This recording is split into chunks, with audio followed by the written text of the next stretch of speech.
The first thing I remember is the ceiling. White tiles.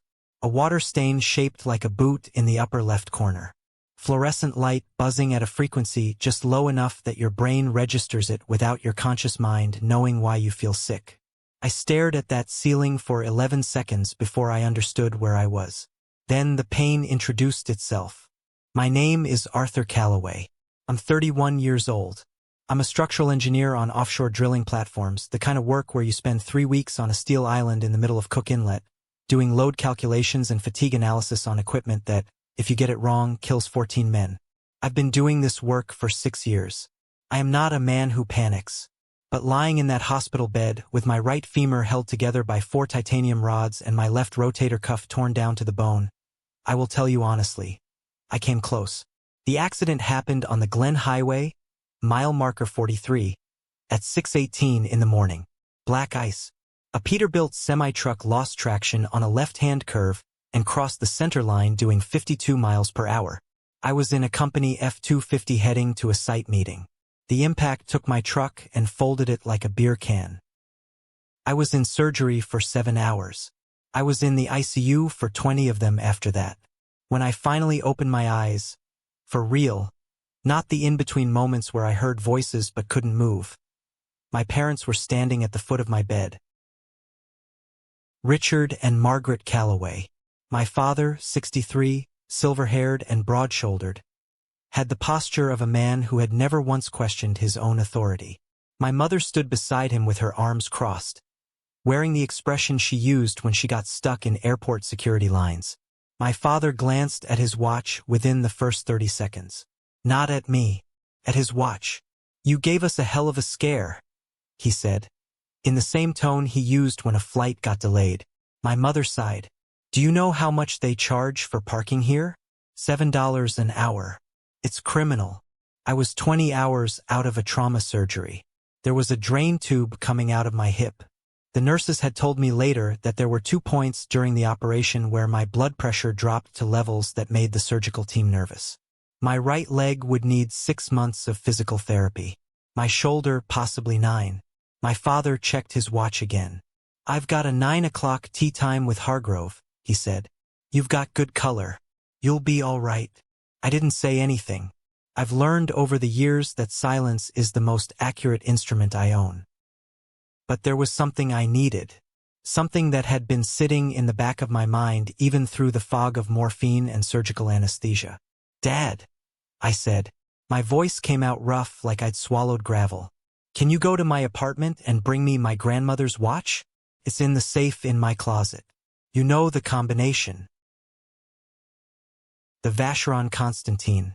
My grandmother Eleanor gave it to me on my 25th birthday. An 1870 pocket watch, original movement, rose gold case, the back engraved with her initials and mine. She had pressed it into both of my hands with a grip that surprised me. An 80-year-old woman with the handshake of someone who built a real estate empire from 40 acres of scrubland outside Anchorage during the oil boom. "This doesn't go to anyone else," she told me. "It goes to you. And when it's yours, it stays yours." It was worth approximately $125,000 at auction. More importantly, it was the only object on Earth that made me feel like I was not entirely alone in my family. My father's expression shifted. Something subtle, a microcompression around the eyes, a slight stiffening in the jaw. Margaret's gaze moved to the middle distance, which is where her gaze went when she didn't want to participate in a conversation. "That watch is a lot of money," Richard said. "I'm not sure it's safe to bring something like that to a hospital. What if someone gets into your room?" "I'll keep it in the drawer," I said. "Locked." "We'll think about it," my mother said. They left 8 minutes later. I lay there and listened to the heart monitor beep. Steady. 62 beats per minute. A structural engineer's resting heart rate under stress.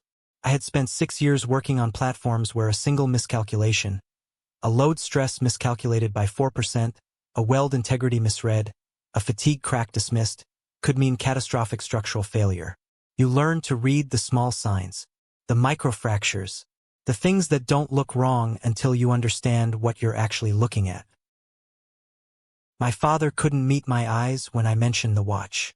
My mother's gaze went sideways. I stared at the water stain on the ceiling and I thought about that. Something was wrong. I just didn't know yet how wrong. Pain has a quality most people don't talk about. Not the sharp kind, the ripping kind that makes you gasp. I mean the deep structural pain, the kind that lives in the bone itself. It has a color. Mine was a dull amber, like light through dirty glass, constant and total. I opened my laptop at 11:40 that night when the ward was quiet. I have 2 cameras in my apartment. Small units, no bigger than a thumb, mounted above the kitchen cabinets and behind the bookshelf in the main room. I installed them 3 years ago, after a break-in in my building.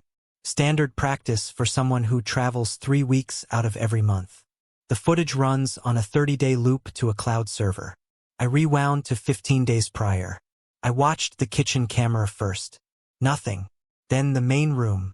At 2:17 in the afternoon, 14 days before my accident, the front door of my apartment opened. Richard walked in. He was wearing his weekend clothes, khakis, a pressed flannel, the kind of deliberate casual that men like my father wear when they want to project ease they don't actually feel. He went directly to the bedroom hallway. I switched to the archived hallway motion clip. The safe was open in under 4 minutes. He knew the combination because I had given it to my parents years ago for emergencies. The kind of trust that, in most families, goes unrewarded because it never needs to be tested. In this family, apparently, it was an invitation. I watched my father lift the velvet box. He held it for a moment, turned it over in his hands. Then he put it in the interior pocket of his jacket, closed the safe, and walked out of my apartment. He was in and out in 6 minutes. I sat with that footage for a long time. The heart monitor beside me continued its 62 beats per minute. The amber pain in my femur didn't change. Nothing about my body changed. That's how I knew I had already made a decision, even if I hadn't put words to it yet. I called Eleanor at midnight. She answered on the second ring. Eleanor Calloway, 84 years old, doesn't sleep much.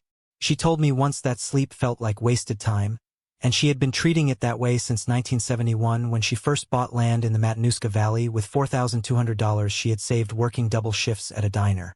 She built that into a real estate portfolio worth, at its peak, somewhere north of $40 million. She had outlasted 2 recessions, 1 divorce, 3 business partners who tried to cut her out, and what she described only as 20 years of men underestimating what I was willing to do. Arthur. Her voice on the phone was exactly as I remembered it from childhood. Clear, unhurried, like cold water from a stone. "Grandma," I said. Dad took the watch. There was a silence on the line. For seconds, I counted. "When?" she asked. 14 days ago. I have it on camera." Another silence. This one was different. Not the silence of shock, but the silence of someone reorganizing a set of known facts into a new configuration. Like the sound a building makes right before a structure settles. "Are you all right?" she asked. "From the accident. Physically. 6 months of PT probably." "Good," she said. "Then listen to me carefully. I want you to call a man named Silas Vance. His number is in your email. I sent it to you 3 years ago when I changed estate attorneys. Keep the camera footage. Don't delete anything. Don't say a word to your father. Grandma." "Arthur." Her voice didn't rise. It didn't need to. "Do you trust me?" "Yes." "Then let me handle my son." She hung up.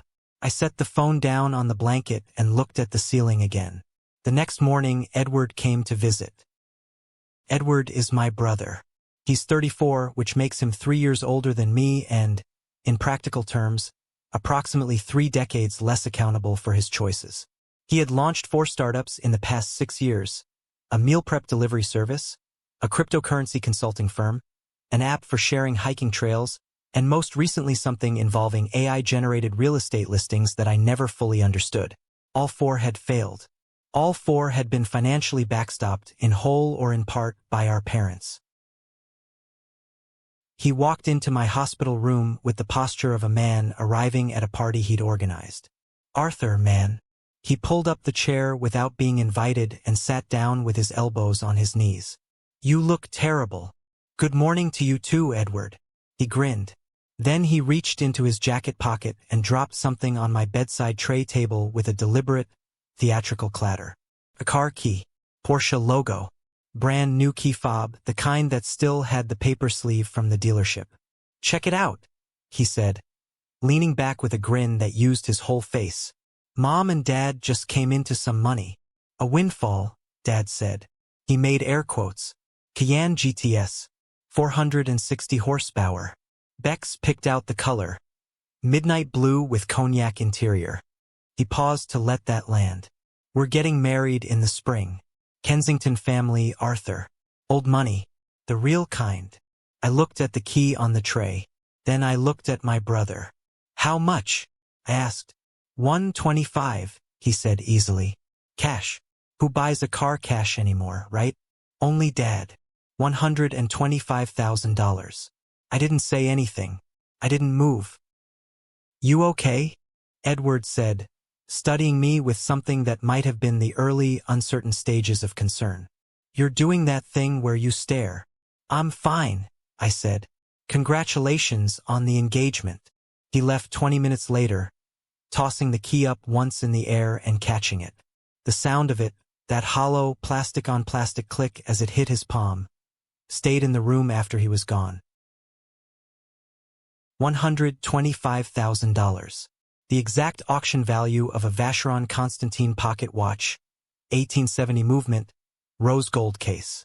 My grandmother's words came back to me, clear and clean as a blueprint line. It goes to you. And when it's yours, it stays yours. I closed my laptop. I stared at the water stain on the ceiling. 62 beats per minute.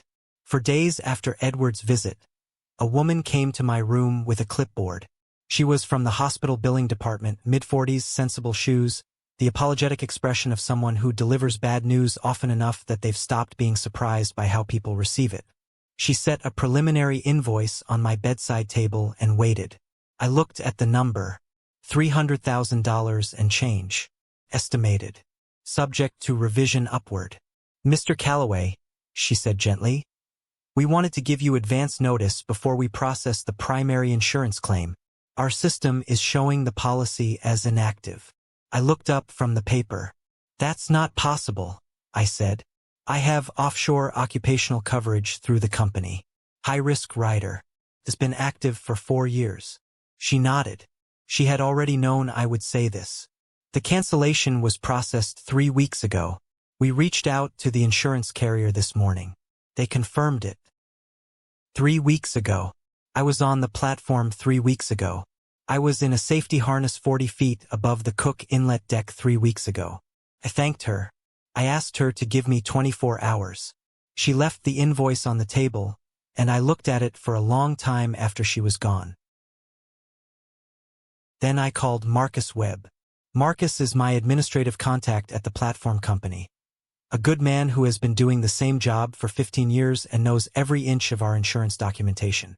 I gave him the policy number and asked him to pull the cancellation record. He called me back in 40 minutes.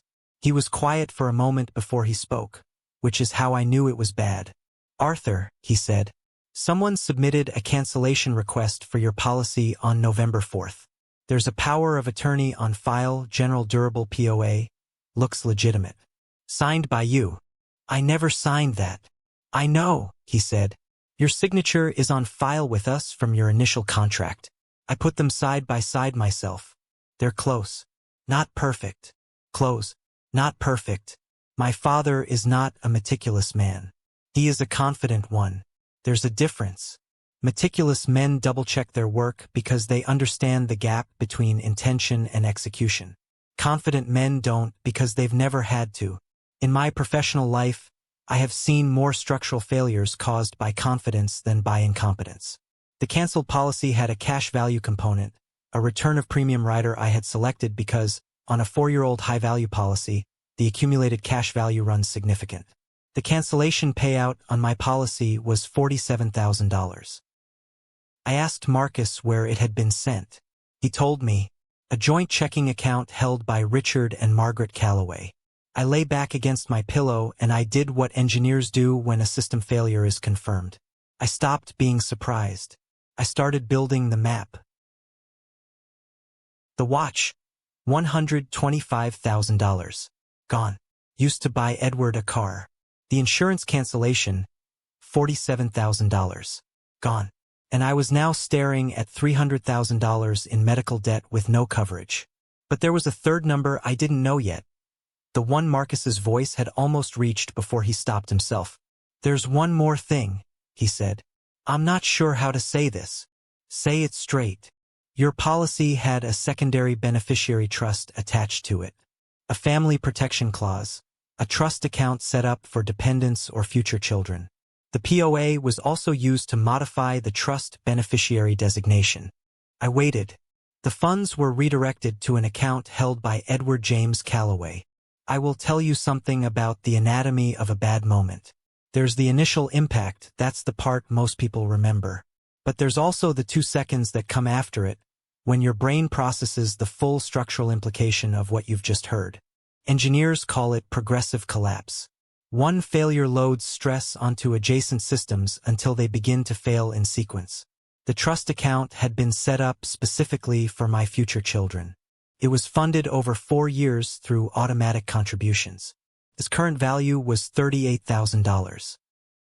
My father had liquidated my insurance policy, forged a power of attorney, rerouted the proceeds into his own account, and then separately redirected the trust that was supposed to protect children who didn't even exist yet, in order to fund a rehearsal dinner for Edward's engagement to the Kensington family.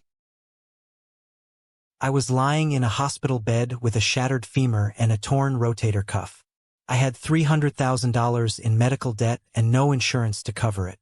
And my family was selecting floral arrangements. 62 beats per minute. I thanked Marcus. I hung up the phone. I looked at the water stain on the ceiling for the last time.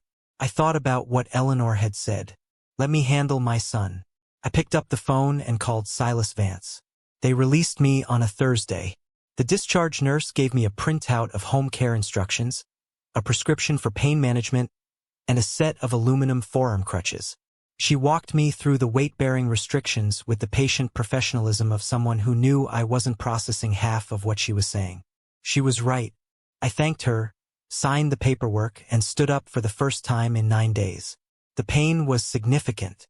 I took the elevator to the lobby, pushed through the glass doors, and stepped outside into the November air. It was 23 degrees. There were 3 inches of fresh snow on the sidewalk, the overnight kind, soft on top of packed ice underneath. I stood there for a moment in my hospital discharge clothes. A sweatshirt Marcus had brought me, jeans, 1 boot on my left foot and nothing on the right because of the external brace running knee to ankle, and I got my bearings. Then I put the left crutch forward, then the right, and I walked to the cab waiting at the curb. "Where to?"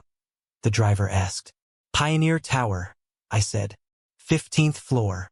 Silas Vance's office occupied a corner of the 15th floor of Pioneer Tower, which is a glass and steel building in downtown Anchorage that houses the kind of professionals who have decided, at some point, to stop being general practitioners of their trade and become specialists in its most consequential applications.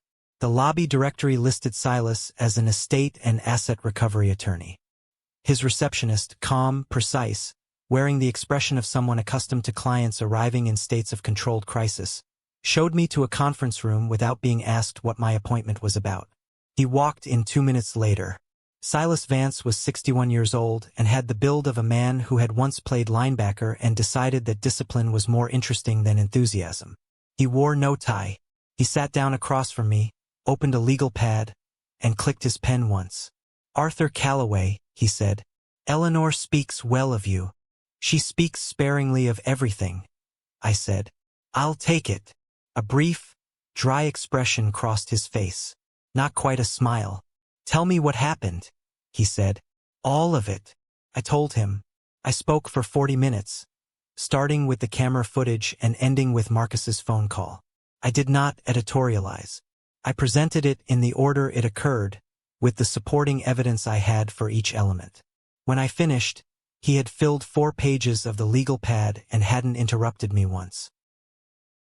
He sat back and looked at his notes. "The power of attorney is forged," he said. "That's the foundation. Everything else collapses upward from that." The watch sale, the insurance cancellation, the trust redirection, all of it was executed using a document that bears a fraudulent signature. Which means none of those transactions are legally valid. I want to go to the police, I said. You will, he said. But not yet. He tapped the legal pad twice with his pen. If you file a report today, your father lawyers up by tomorrow morning. He has the connections for it. The watch gets moved. The money gets dispersed. And you spend the next 2 years in civil litigation trying to trace assets that are already 3 steps ahead of you. He looked at me evenly. Or, he said, you give me 4 weeks. 4 weeks for what? He turned his legal pad around so I could see the top of the page. He had written, in clean block letters, 2 words, total recovery. The watch is gone, you'll get the cash value back, not the object itself. The insurance proceeds, the trust funds, all of it is recoverable through civil asset recovery, combined with criminal fraud charges. He paused. But I want to do this correctly, not fast, correctly. He told me about the anniversary party. I had forgotten about it, in the way you forget peripheral calendar entries when your femur gets shattered by a semi-truck. Richard and Margaret's 40th anniversary celebration, scheduled for 4 weeks away at the Anchorage Country Club, 250 guests. Business associates, politicians, the Kensington family. The full architecture of my father's social and professional life, assembled in one room for one evening. That's your venue, Silas said simply. I looked at him. You're telling me to wait a month, I said. I'm telling you that your father has spent 40 years building a reputation, he said. And reputation, Mr. Calloway, is the only asset he cannot hide in a bank account.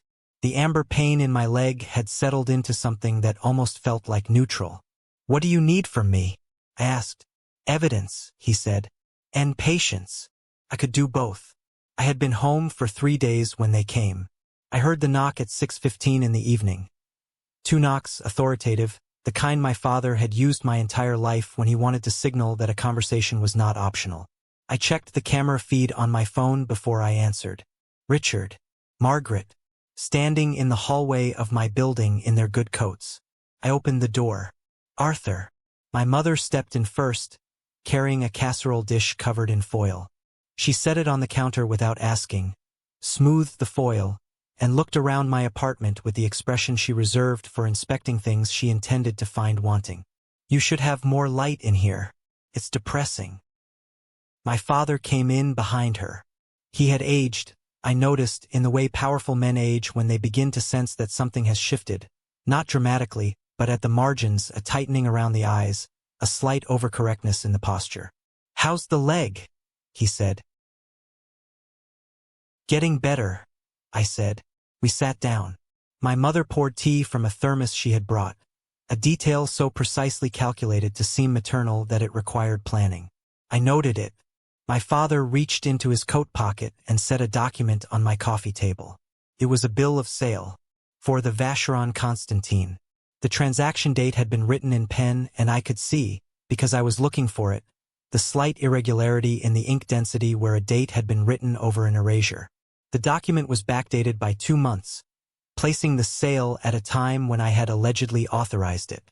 I should have done this properly from the start, Richard said. I should have had this paperwork signed. That's on me. He turned the document to face me. Sign it and we're done. Fair and square. I looked at the document. Then I looked at my father.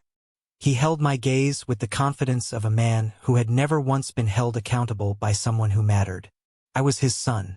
I was sitting with a metal brace on my leg. In his cosmology, this was already over. I'll need a few days to review it, I said. My voice was steady. I'm still on pain medication. I don't want to sign anything I haven't read carefully.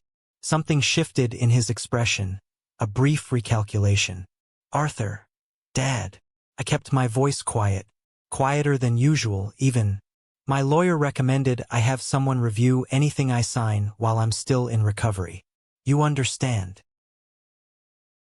The word lawyer entered the room and changed the temperature of it. My father went very still for 2 seconds. Then he smiled, the controlled, managing smile of a man resetting his approach. "Of course," he said. "Take your time."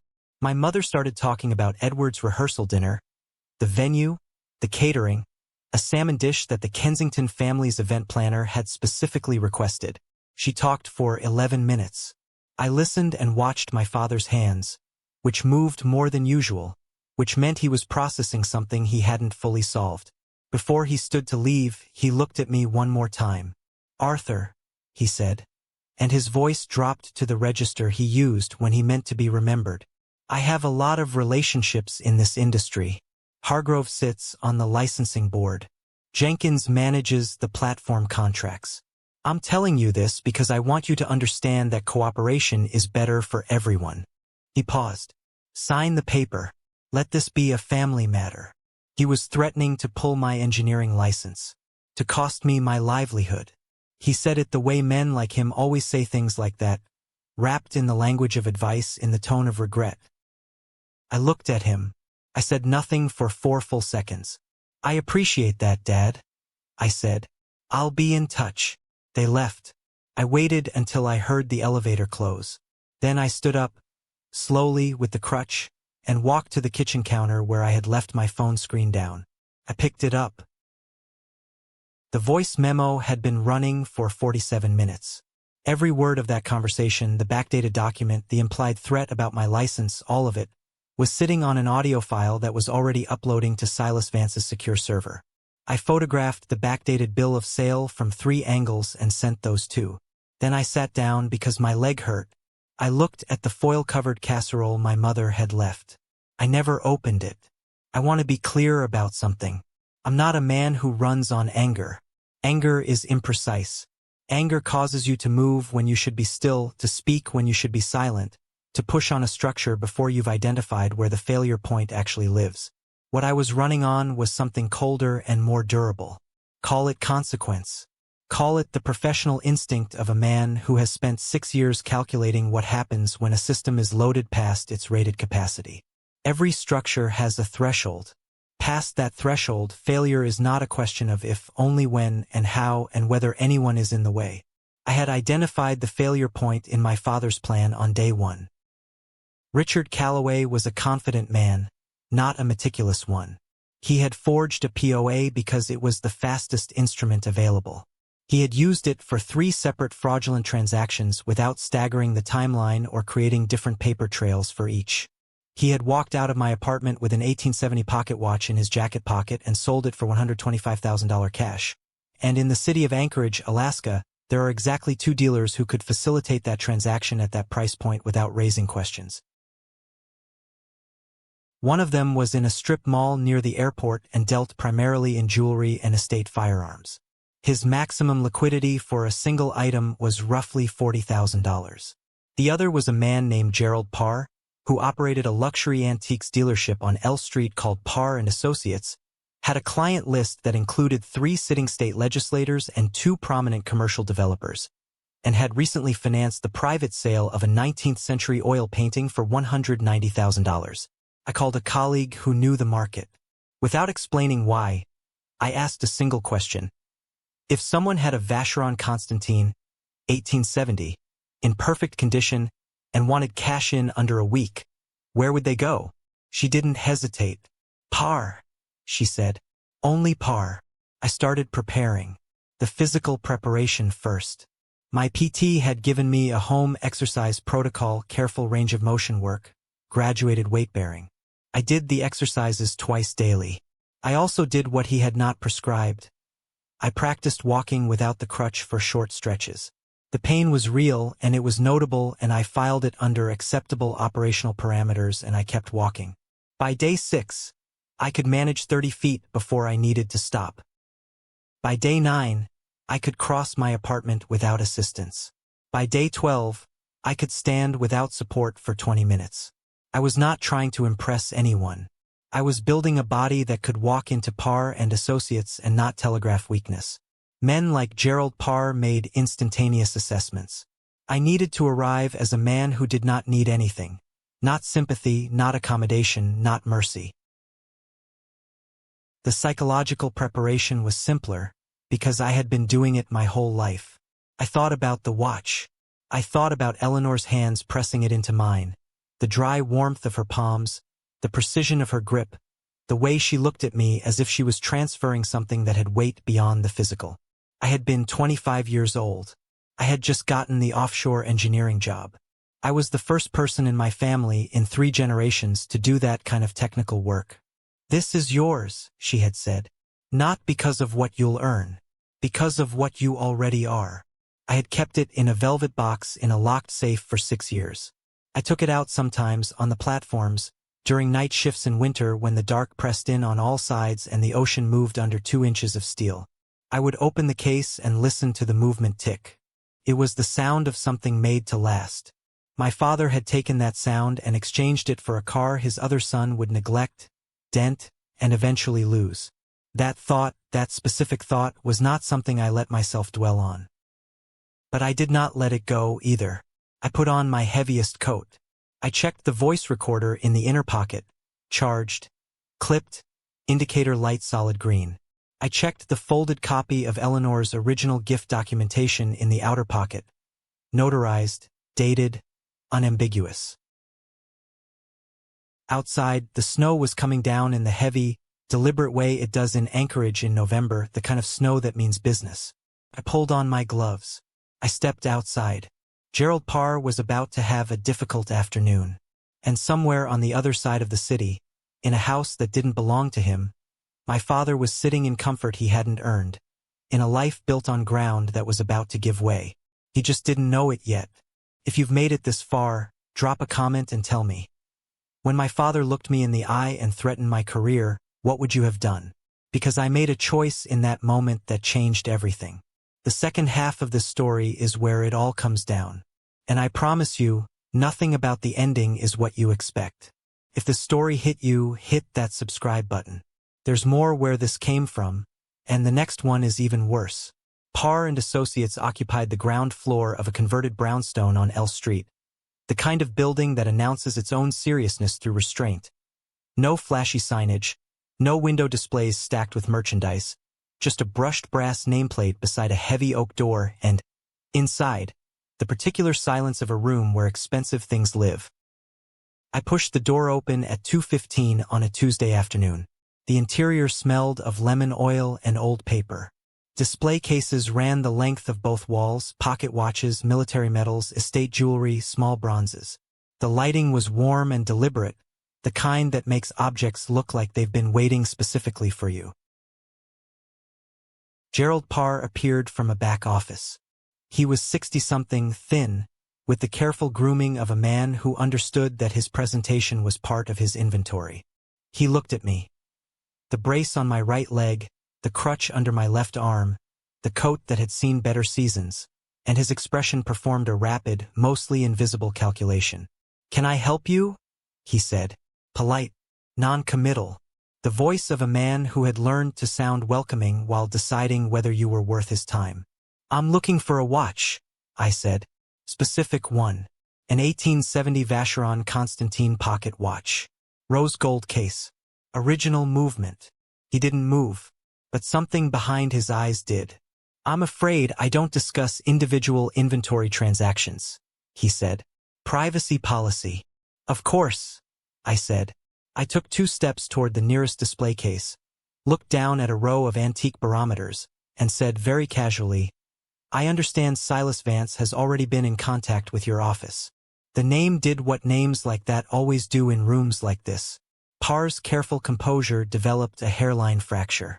"I'm not sure what you, Mr. Parr." I turned to face him. I kept my voice level and my posture easy.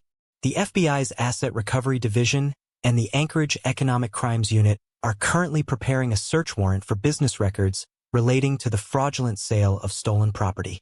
The POA used in that transaction was forged, which means the dealer who processed it may be classified as a knowing participant." I paused. "Or a cooperative witness.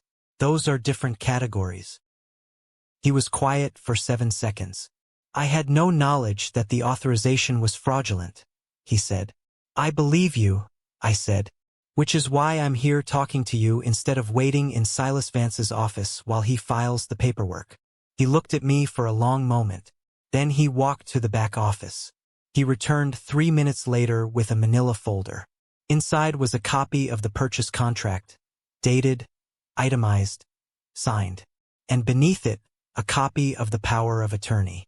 I looked at the signature on the POA. It was close to mine. Not perfect.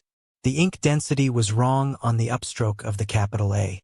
A detail no one would notice unless they were looking. My father had been careful, just not careful enough. That is the invariable problem with confident men. They stop checking their own work at the exact moment it matters most. I photographed both documents with my phone. I thanked Gerald Parr, who stood very still and said nothing as I walked to the door. Before I stepped out, I turned back. "One more thing," I said. "The watch itself. Do you still have it?" "It was sold to a private collector in Seattle," he said. 3 weeks ago." I nodded. "That's fine," I said. It wasn't fine. But the watch was never the point anymore. The watch was the evidence. And I had everything I needed. I walked back out into the snow. In my coat pocket, the voice recorder's green indicator light held steady. 3 criminal counts now fully documented. Felony grand larceny. Wire fraud. Forgery of a legal instrument. I sent the photographs to Silas before I reached the cab. His reply came back in 4 minutes. 2 words. Perfect. Thursday. I looked out the cab window at the city moving past. The gray buildings, the white streets, the flat November sky. Somewhere in this city, my father was having lunch with a business associate, or reviewing a contract, or doing whatever men who believe themselves untouchable do on Tuesday afternoons. He had no idea that every door had already been locked from the outside. He was walking through his life with the certainty of a man who had always controlled the narrative. But I had been recording the narrative for 2 weeks. And in 26 days, every person he had ever impressed would be sitting in a room, watching it play back. The family dinner was the first Sunday of every month, which my mother had instituted 15 years ago with the stated purpose of maintaining family connection and the actual purpose of maintaining the appearance of a family worth connecting with. It was held at a steakhouse in Midtown, dark wood paneling, leather booths, the kind of restaurant where the menu doesn't list prices because the clientele it's designed for finds that gauche. My parents had a standing reservation. I arrived on time. I always arrive on time.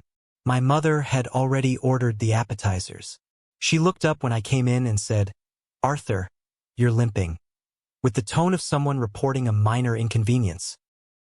"I was in a car accident," I said. "You don't have to be dramatic about it."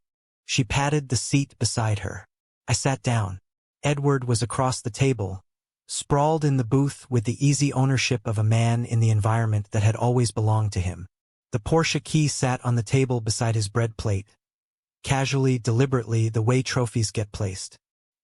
He had his phone out, showing something to my father, who leaned in with an expression of genuine interest I had not seen him direct at me since I was approximately 11 years old.